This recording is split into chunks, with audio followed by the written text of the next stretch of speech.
अस्सलाम वालेकुम everyone, welcome back to medical billing and coding.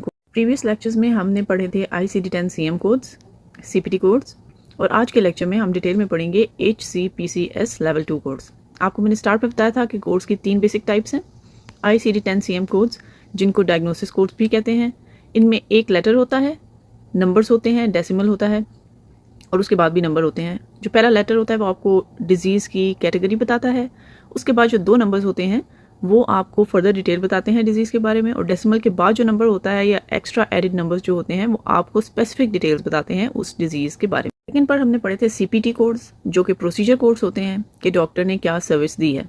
ये न्यूमेरिक कोड्स होते हैं, 5 नंबर्स पे बेस करते हैं। इनमें 5 नंबर्स होते हैं, लेटर कोई नहीं होता। CPT कोड्स की भी हमने कैटेगरीज डिस्कस। आज के लेक्चर में हम स्टार्ट करेंगे HCPCS लेवल 2 कोड। इस लेक्चर के एंड पर आपको अंडरस्टैंडिंग होनी चाहिए कि HCPCS किस लिए स्टैंड करता है, HCPCS लेवल 2 कोड्स की ज़रूरत क्यों होती है, HCPCS लेवल कोड्स में और CPT कोड्स में डिफरेंस क्या होता है, और कुछ examples HCPCS codes. HCPCS level 2 codes को प्रोनाउंस करने का सही तरीका क्या है? इनको कहते हैं HCPCS, HCPCS, HCPCS, HCPCS। ये स्टैंड करता है health care common procedure coding system. ये आपको बताता है उन प्रोडक्ट्स के बारे में, इक्विपमेंट्स के बारे में या प्रोसीजर्स और सर्विसेज के बारे में जो कि CPT में नहीं आती। Why do we need HCPCS codes? हमें HCPCS की जरूरत क्यों है?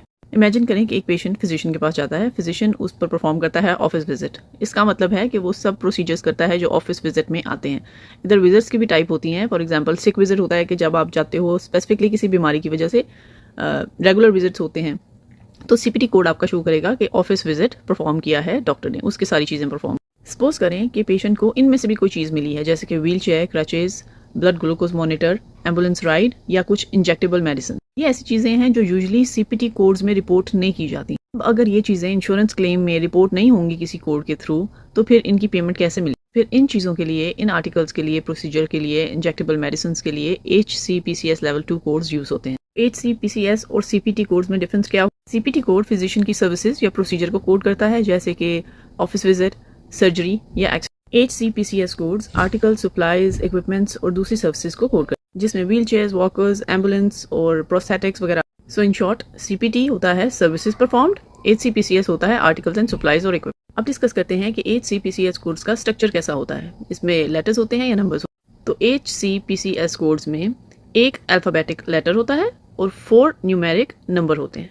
फॉर एग्जाम्पल A0428 पहले लेटर आता है और उसके बाद 4 नंबर्स डिजिट्स। अब इसका स्ट्रक्चर भी CPT कोड से डिफरेंट है। CPT में सिर्फ 5 नंबर्स होते हैं, इसमें क्या होता है, एक लेटर और 4। आपको कोड्स की इतनी अंडरस्टैंडिंग होनी चाहिए कि आप कोड को देखकर पहचान जाएं कि ये ICD-10 कोड है, CPT है या HCPCS। जब आप CPC का एग्जाम देते हैं कोडिंग स्पेशलिस्ट का, तो आपको कोड्स की बहुत अच्छी अंडरस्टैंडिंग होनी चाहिए कि शुरू में जो लेटर लगता है आपने कौन सी कैटेगरी ढूंढनी है, आप किस तरफ जाना है, ताकि जल्दी कम टाइम में आप वो कोड, सही एग्जैक्ट कोड ढूंढ पाए। ये तभी होगा जब आप इनकी कैटेगरीज को अच्छे से अंडरस्टैंड करेंगे। अब हम HCPCS कोड्स की कैटेगरीज को स्टडी करेंगे।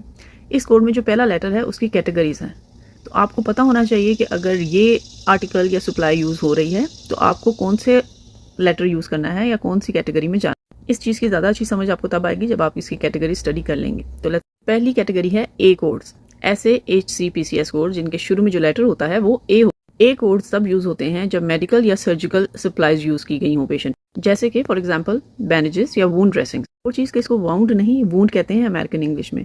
अमेरिकन और ब्रिटिश इंग्लिश की प्रोनाउंसिएशन में काफ़ी फ़र्क है कुछ मेडिकल टर्म्स का। तो जो मेडिकल बिलिंग और कोडिंग का कोर्स है या ये अमेरिकन हेल्थ केयर से एसोसिएटेड है, तो आपको अपनी प्रोनाउंसिएशन भी सही रखनी है क्योंकि इंग्लिश कम्युनिकेशन इसमें बहुत मैटर। सेकंड कैटेगरी है HCPCS की E कोड्स कि अगर शुरू वाला जो लेटर है वो E है तो वो आपको क्या बताता है। अगर कोड E से स्टार्ट हो रहा है तो इसका मतलब है कि पेशेंट को ड्यूरेबल मेडिकल इक्विपमेंट दी गई है। ड्यूरेबल मेडिकल इक्विपमेंट क्या होती है? ड्यूरेबल मेडिकल इक्विपमेंट वो होती है जो मेडिकली पेशेंट के लिए नेसेसरी होती है, जो घर पर यूज़ की जा सकती है और जिसका रिपीटेड यूज़ करना होता है। मतलब एक दफ़ा यूज़ करके डिस्पोज ऑफ नहीं होती और रिपीटेडली घर पर यूज़ करनी होती है, मेडिकली नेसेसरी, जैसे कि व्हील चेयर्स, वॉकर्स या हॉस्पिटल बेड्स।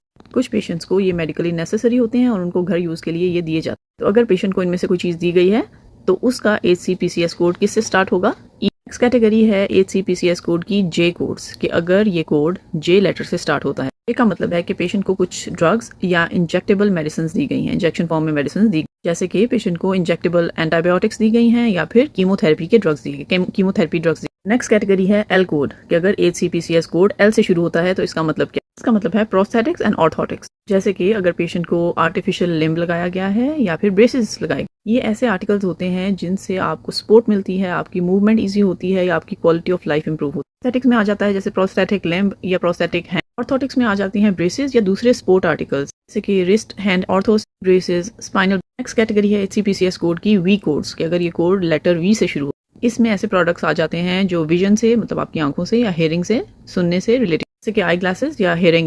अब आपने मुझे क्वेश्चन का आंसर करना है कि अगर एक पेशेंट को ऑक्सीजन इक्विपमेंट दी गई है यूज़ के लिए, घर के यूज़ के लिए, तो उसका HCPCS कोड कौन से लेटर से स्टार्ट होगा। एक और क्वेश्चन अभी आपको स्क्रीन पर नजर आएगा। डिफरेंट कोड लिखे हुए हैं, फर्स्ट लेटर लिखे हुए हैं। आपने हर लेटर की एक चीज़, एक सप्लाई आर्टिकल उसके आगे मेंशन करके कमेंट में लिखा। सो गाइज, अब हमने तीनों तरह के कोड्स, बेसिक कोड्स और उनकी कैटेगरी स्टडी कर ली हैं। अब हम स्टडी करेंगे मॉडिफायर्स। मॉडिफायर्स क्या होता है? मॉडिफाई का बेसिकली वर्डली मीनिंग क्या होता है? इस वर्ड का मतलब क्या होता है? मॉडिफाई, चेंज करना या किसी चीज़ में इंप्रूवमेंट लाना, फर्दर इंप्रूवमेंट लाना, इसको फर्दर मॉडिफाई कर। मॉडिफायर्स बेसिकली दो कैरेक्टर्स कोड्स होते हैं, दो कैरेक्टर के कोड्स होते हैं जो कि ऐड किए जाते हैं CPT के आगे, CPT कोड के आगे या फिर HCPCS कोड के आगे, ताकि आपको मजीद इन्फॉर्मेशन मिल सके सर्विस के बारे में या फिर प्रोसीजर या आर्टिकल के बारे में। फॉर एग्जाम्पल, डॉक्टर एक पेशेंट की दोनों नीज के साथ एक ही प्रोसीजर करता है, मतलब कोई सर्विस देता है वो नी को। अब CPT कोड ने बता तो दिया कि ये सर्विस दी गई है, मॉडिफायर CPT कोड के आगे लगेगा और ये बताएगा कि ये सर्विस दो दफा दी गई है, मतलब दो नीज पर दी गई है, एक नी पर नहीं दी गई, बायलेटरली दी गई है, दोनों नीज पर दी गई। मतलब CPT कोड आपको बता रहा है कि डॉक्टर ने क्या प्रोसीजर किया है और CPT कोड के आगे लगा मॉडिफायर आपको बता रहा है कि ये प्रोसीजर उसने बायलेटरी दो दफा किया है, मतलब एक नी पर नहीं किया, दोनों नी पर किया। जाहिर है कि फिजिशियन ने पेमेंट दोनों की लेनी है ना, उसने एक काम दो नी पर किया है तो वो दोनों की पेमेंट लेगा। तो इसको प्रेजेंट करने के लिए इंश्योरेंस क्लेम में क्या होता है? मॉडिफायर्स होते हैं जो CPT कोड्स के या HCPCS कोड के आगे लगते हैं। मॉडिफायर्स क्यों यूज किए जाते हैं? ताकि आप एक्यूरेट बिलिंग इन्फॉर्मेशन फॉरवर्ड करें, ताकि आपके इंश्योरेंस क्लेम डिनाई ना हो। फॉर एग्जाम्पल, आप प्रोसीजर बता रहे हैं कि ये प्रोसीजर हुआ, पेमेंट आप बता रहे हैं कि हमारी इतनी पेमेंट आपने करनी है, तो इंश्योरेंस तो आपका क्लेम डिनाई कर देगी भाई कि आप तो ये डबल पेमेंट बता रहे हैं। तो आपने मॉडिफायर से शो करना है कि काम भी डबल दो दफा किया गया। तो मॉडिफायर्स अनयूजुअल सिचुएशंस को एक्सप्लेन करने में हेल्प करते हैं। करेंगे कॉमनली जो मॉडिफायर्स यूज किए जाते हैं, जो दो कैरेक्टर्स यूज किए जाते हैं कॉमनली, उनकी कैटेगरी। तो सबसे पहला है 25। अगर 25 लगा हो तो इसका क्या मतलब है? वैसे CPT कोड पे क्या होता है? 5 नंबर्स होते हैं, न्यूमेरिक डिजिट्स होते हैं। तो 6 और 7 अगर मॉडिफाइड लगा हो तो इसका क्या मतलब होता है? 6, 7 डिजिट पर अगर 25 लगा हो तो हमारा पहले मॉडिफायर क्या है? 25। 25 का मतलब है separate EM service, evaluation and management service. अगर आपको याद हो तो आपने CPT कोड की एक कैटेगरी, सबसे बेसिक कैटेगरी क्या थी? Evaluation and management service. ये अगर फिजिशियन ने पेशेंट को दी है, तो अगर सेपरेट एक और एवेल्युएशन और मैनेजमेंट सर्विस पेशेंट को दी गई है तो आप 25 कोड आगे लगाएंगे। फॉर एग्जाम्पल, अगर डॉक्टर ने पेशेंट को एक सेपरेट एक और ऑफिस विजिट दिया है, ऑफिस विजिट अगर आपको याद हो तो एवेल्युएशन और मैनेजमेंट सर्विस में आता है, तो आप 25 मॉडिफायर को कैसे एक्सप्लेन करेंगे कि अगर एक separate evaluation and management service patient को दी जाए उसी दिन सेपरेट डिफरेंट प्रोसीजर के साथ। तो मैं आपको थोड़ा और आसान करके समझाती हूँ कि पेशेंट बेसिकली डॉक्टर के पास ऑफिस विजिट में आया है डायबिटीज़ फॉलोअप के लिए। उसका डायबिटीज़ फॉलोअप का ऑफिस विजिट, डायबिटीज़ तो उसकी डायग्नोसिस है, ऑफिस विजिट उसका प्रोसीजर है कि वो उसके लिए आए। अब जो ऑफिस विजिट है वो आप CPT कोड से बताएंगे, डायबिटीज़ आप ICD-10 कोड से बताएंगे। अब उसी अपॉइंटमेंट के दौरान डॉक्टर उसकी एक स्किन लेयन को भी रिमूव करता है। अब आया तो वो डायबिटीज़ के फॉलोअप ऑफिस विजिट के लिए था, पर उसके साथ एक और प्रोसीजर डॉक्टर ने उसी विजिट में परफॉर्म किया, स्किन लेयन को भी रिमूव किया। पहला CPT कोड क्या लगेगा? 99213, ये ऑफिस विजिट का कोड है। दूसरा प्रोसीजर डॉक्टर ने उसके ऊपर क्या किया? स्किन लेयन रिमूव का की, तो दूसरा CPT कोड क्या लगेगा? स्किन लेयन रिमूवल का जो भी कोड होगा वो लगेगा। अब वैसे अगर उसने अपनी स्किन लेयन रिमूव करानी होती तो वो दोबारा आता ऑफिस विजिट के लिए, पर चूंकि इसी ऑफिस विजिट में उसका स्किन लेयन रिमूव हुआ है, डॉक्टर ने किया है, तो उसके ऑफिस विजिट के आगे मॉडिफायर लगेगा 25। इससे क्या शो होगा कि डॉक्टर ने दूसरा ऑफिस विजिट भी एक डिफरेंट प्रोसीजर के साथ उसी दिन उसके ऊपर परफॉर्म किया है। एक और एग्जांपल आपको देती हूँ कि आप अपने बच्चे को कोई वैक्सीन दिलवाना चाहते हैं या कुछ, आप वेट करते हैं कि इस वीक तो उसकी ऑफिस विजिट की अपॉइंटमेंट है, उसने जाना है। तो जब आपका बच्चा जाता है तो डॉक्टर उसको ऑफिस विजिट देगा, ऑफिस विजिट के जितने प्रोसीजर्स होंगे, उसका वेट चेक करना, उसका फिजिकल चेकअप होता है, आई चेकअप होता है, डिफरेंट चेकअप होते हैं, वो सब प्रोसीजर के कोड्स वो लगाएगा। आप कहेंगे कि इसको हम ट्रैवल कर रहे हैं, इसको ये वाली वैक्सीन भी लगा दें, तो अगर वो डिफरेंट प्रोसीजर वो वैक्सीन लगाएगा या डिफरेंट प्रोसीजर उसी दिन देगा जिसके लिए वैसे आपको अलहदा से आना पड़ता, तो वो आपकी ऑफिस विजिट के आगे मॉडिफायर लगाएगा कि ये अलग ऑफिस विजिट था पर मैंने इसी दिन परफॉर्म किया है, तो मॉडिफायर के 2 टाइम्स, मतलब दोबारा मैंने 2 ऑफिस विजिट का काम किया है इसी विजिट में, इसी पॉइंट। जी let's move on to the next modifier. Next modifier है 2-6। अगर 2-6 लगा हो सीपीटी कोड के आगे, 2-6 का मतलब है कि डॉक्टर ने सिर्फ प्रोफेशनल सर्विस दी है, इंटरप्रिटेशन की है, उसने कोई इक्विपमेंट नहीं दी। फॉर एग्जाम्पल एक पेशेंट हॉस्पिटल आता है MRI के लिए, उसकी MRI होती है, रेडियोलॉजिस्ट उसकी रिपोर्ट को देखता है, रेडियोलॉजिस्ट रीड करता है और इंटरप्रेट करता है उसकी MRI की रिपोर्ट। मॉडिफायर 2-6 लगेगा कि रेडियोलॉजिस्ट ने सिर्फ बिलिंग की है अपनी इंटरप्रिटेशन की, उसने जो इंटरप्रिटेशन की है, रिपोर्ट रीड की है और इंटरप्रेट की है, उसने सिर्फ उसकी बिलिंग की। कैटेगरी है मॉडिफायर TC, टेक्निकल कॉम्पोनेंट। इसका मतलब है कि फैसिलिटी ने इक्विपमेंट, मशीन या टेक्निकल सर्विस दी। एक हॉस्पिटल के पास MRI मशीन है तो वो शो करेगा TC से कि इस बंदे को ये टेक्निकल सर्विस दी गई है, मतलब कि पेशेंट पर स्कैन परफॉर्म हुआ। Next one is modifier 50। इसका मतलब है बायलेटरल प्रोसीजर, बॉडी के दोनों साइड्स पर यही प्रोसीजर किया गया है। जैसे मैंने आपको नी की एग्जांपल दी थी कि दोनों नी पर परफॉर्म किया था, तो इसी तरह बायलेटरल प्रोसीजर का मतलब है कि बॉडी के दोनों हिस्सों पे ये प्रोसीजर किया गया। फॉर एग्जांपल डॉक्टर ने एक नी के साथ एक प्रोसीजर किया तो प्रोसीजर कोड लगेगा, दूसरी नी के साथ भी वही प्रोसीजर किया तो उस कोड के आगे मॉडिफायर 50 लगेगा। अगला मॉडिफायर है मॉडिफायर 51। इसका मतलब है मल्टीपल प्रोसीजर।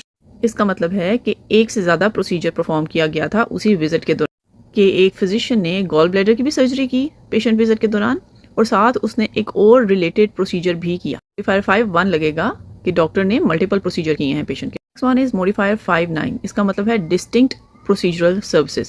इस मॉडिफायर का मतलब है कि जो दूसरा प्रोसीजर पेशेंट पे किया गया है वो टोटली सेपरेट है और इंडिपेंडेंट है पहले प्रोसीजर। मतलब गॉल ब्लैडर के सर्जरी के दौरान जो प्रोसीजर दूसरा डॉक्टर ने किया वो तो गॉल ब्लैडर के ऑपरेशन से ही लिंक था, उसी ऑपरेशन में उसने एक दूसरा काम भी किया, पर ये वाला पहले प्रोसीजर से टोटली डिफरेंट और सेपरेट। मतलब एक कोड सीपीटी कोड लगेगा कि डॉक्टर ने उसकी राइट आर्म पर एक वुंड था उसका ट्रीटमेंट किया, और ये मॉडिफायर आगे लगेगा कि एक सेपरेट ट्रीटमेंट किया गया उसकी लेफ्ट लेग के ऊपर। मॉडिफायर 59 कहता है कि ये डिफरेंट सर्विसेज थी और इनको सेपरेट सर्विसेज की तरह ही कंसिडर किया। Next is modifier 76, repeat procedure by the same doctor. इसका मतलब है कि सेम प्रोसीजर रिपीट किया गया सेम डॉक्टर। एग्जाम्पल, सुबह के टाइम एक डॉक्टर ने पेशेंट का एक्सरे किया और उसी डॉक्टर ने शाम को दोबारा पेशेंट का एक्सरे किया क्योंकि अब उसकी कंडीशन डिफरेंट थी, तो एक्सरे के कोड के आगे ये वाला मॉडिफायर लगेगा बताने के लिए कि यही प्रोसीजर सेम डॉक्टर ने किया पर दोबारा। नेक्स्ट वन है मॉडिफायर 77। ये इससे मिलता जुलता है। इसका मतलब है यही प्रोसीजर दोबारा से किया गया पर डिफरेंट डॉक्टर ने किया, क्योंकि पैसे तो डिफरेंट डॉक्टर को मिलने। फॉर एग्जाम्पल, डॉक्टर ए ने एक्सरे किया, लेटर डॉक्टर बी ने एक्सरे किया और उसको इंटरप्रेट। मॉडिफायर 77 बताएगा कि दूसरे डॉक्टर ने ये प्रोसीजर रिपीट है। Modifier LT and RT, left side and right. For example, एक पेशेंट को नी ब्रेस लगी लेफ्ट साइड पर। नी ब्रेस किस में आती है? HCPCS कोड है, ये आर्टिकल कोड है। इस कोड के आगे आपने अगर उसको लेफ्ट साइड पे लगी है तो कोड लगेगा, HCPCS कोड लगेगा जो कि 1 लेटर होता है और आगे नंबर्स होते हैं। उसके आगे ये मॉडिफायर लगेगा LT के लेफ्ट साइड पे ये आर्टिकल लगा है या चीज, और अगर राइट नी पे लगेगी तो HCPCS कोड प्लस आगे RT के राइट नी पे। इसको याद करने का आसान तरीका है, चीज याद रखनी है कि मॉडिफायर रिप्लेस नहीं करते CPT कोड को या HCPCS कोड को, ये सिर्फ उसको एक्सटेंड करते हैं। आज का लेक्चर बहुत इंपॉर्टेंट था। इन कैटेगरीज को, मॉडिफायर्स को आपने अच्छे से समझना है, इनके नोट्स बनाने हैं, कोई इन्फॉर्मेशन मिस नहीं करनी और इनको अच्छे से समझना है, इनकी understanding. Stay tuned for the next one, और क्वेश्चन के आंसर्स कमेंट्स में जरूर मेंशन करें।